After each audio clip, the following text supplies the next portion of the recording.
గ్రామాలు పట్టణాలు జల సమాధి అయ్యాయి. 160 మందికి పైగా మృతి చెందారు. 750 మందికి పైగా గల్ల.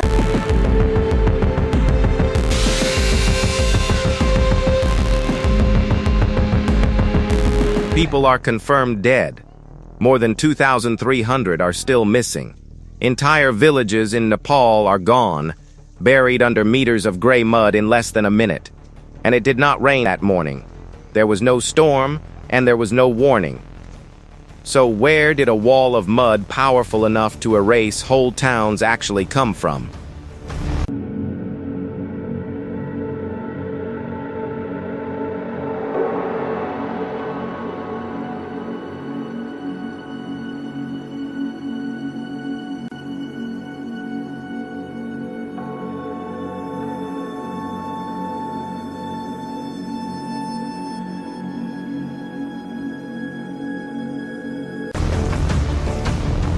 At 8:40 on Wednesday morning, seismic stations across the region recorded violent shaking, and many believed it was an earthquake. Then gauges on the Lhende River measured the water rising 9 meters, that is 30 feet, in just 30 minutes. Residents heard a roar they mistook for a jet aircraft. Some had 2 minutes of warning, some had less. Survivors call what came next a tsunami of mud.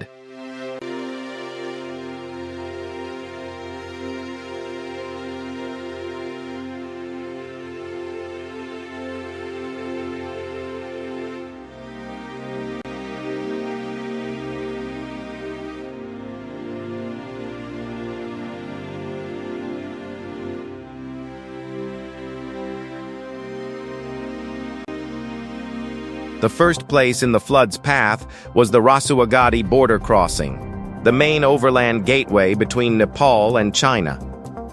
Security cameras caught people running for higher ground seconds before the surge arrived. The crossing was swept away. The customs offices, the dry port, the friendship bridge connecting the two countries, all of it gone. Just downstream lies Timur.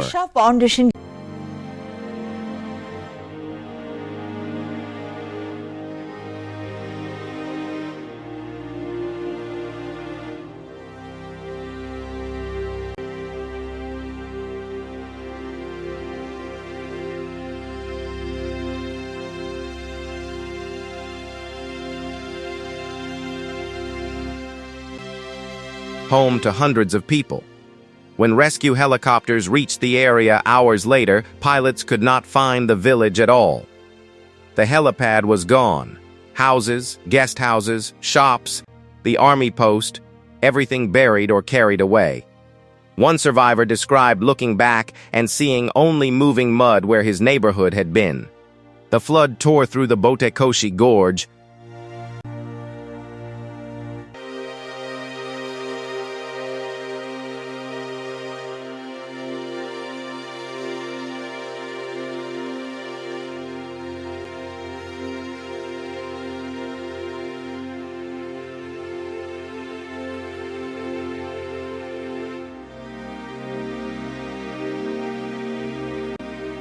Hit Siabrobesi and pushed on into Nuwakot and Dading.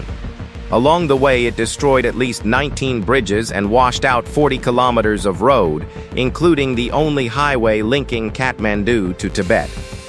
At the Upper Trishulai project, 350 workers and residents were trapped inside a tunnel for hours.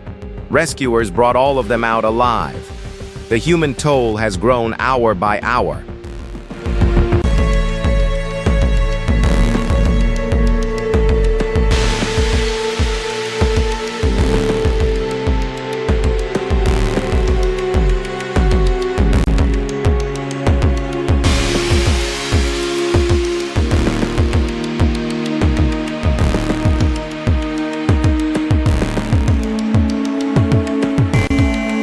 On the first day, officials spoke of dozens of dead. By Thursday, the count had passed 380. By Friday, August 28th, it stood at 489, with bodies recovered as far as 100 kilometers downstream. Nepal police released a provisional list of 2,381 people who remain unaccounted for. and officials admit the final number will almost certainly rise.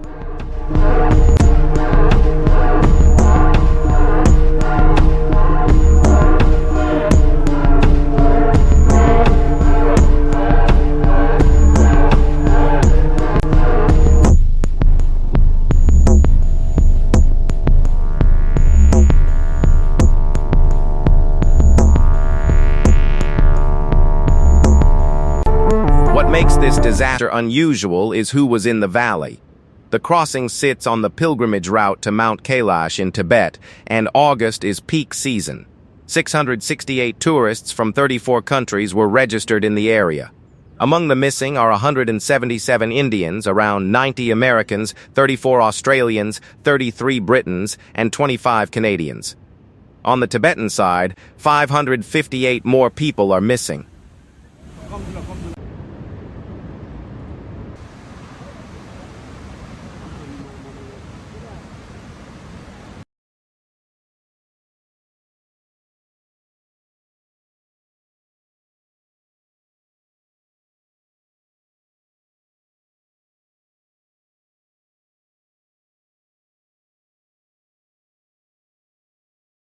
The rescue operation is now one of the largest in Nepal's history. More than 5,000 soldiers and police officers are deployed along the river corridor. Helicopters are lifting survivors out of villages that no longer have roads. By Friday, 85 Indians had been rescued among 121 foreign travelers pulled from the upper valley. India, South Korea, Australia, and the United States have all sent help.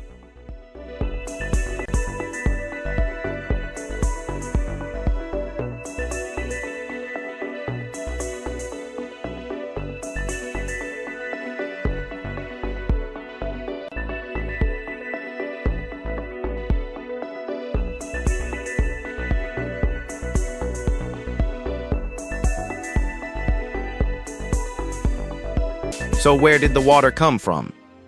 The answer was hiding at an altitude of around 5,200 meters.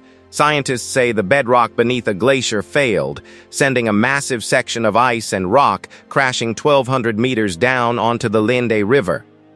The impact registered as a magnitude 5.2 event. The mountain itself coming apart. The debris dammed the river completely. Water piled up behind it, minute by minute.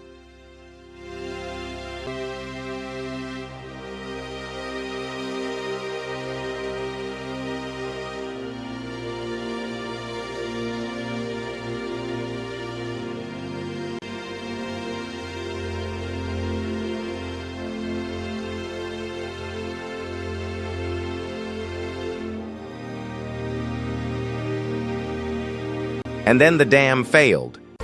Early estimates suggest the surge moved through the upper gorge faster than a car at full speed on a highway. That is why it arrived as a wall, and not a rising tide.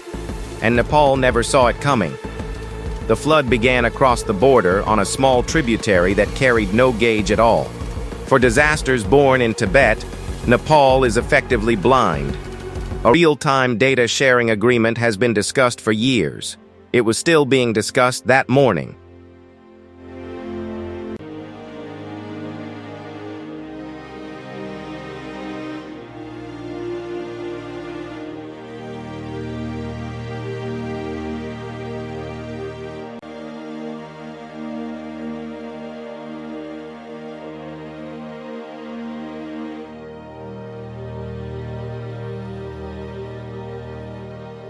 Nepal has been here before. The same border bridge was rebuilt after a flood just 1 year ago. A glacial lake outburst destroyed the previous dam on this river in 2016. And in 2021, an almost identical collapse in India's Uttarakhand state killed more than 200 people. Across the Himalaya, warming is destabilizing the ice, and floods like this are becoming the region's defining hazard.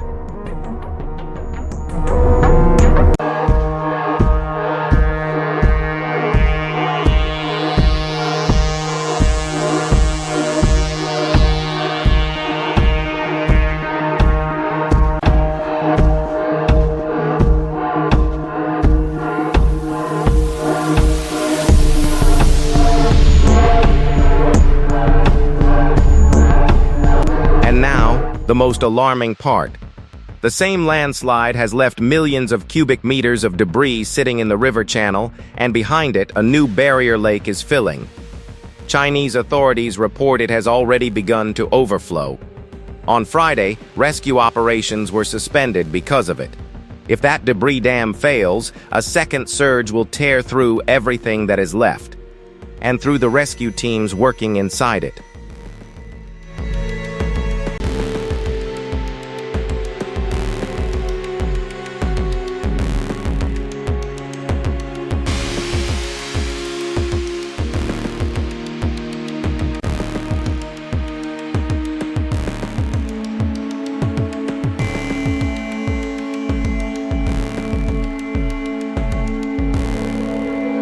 For now, the search continues. Hundreds of families across a dozen countries are waiting for a phone call that may never come. The numbers in this video reflect official figures as of August 28, 2026, and they are still changing.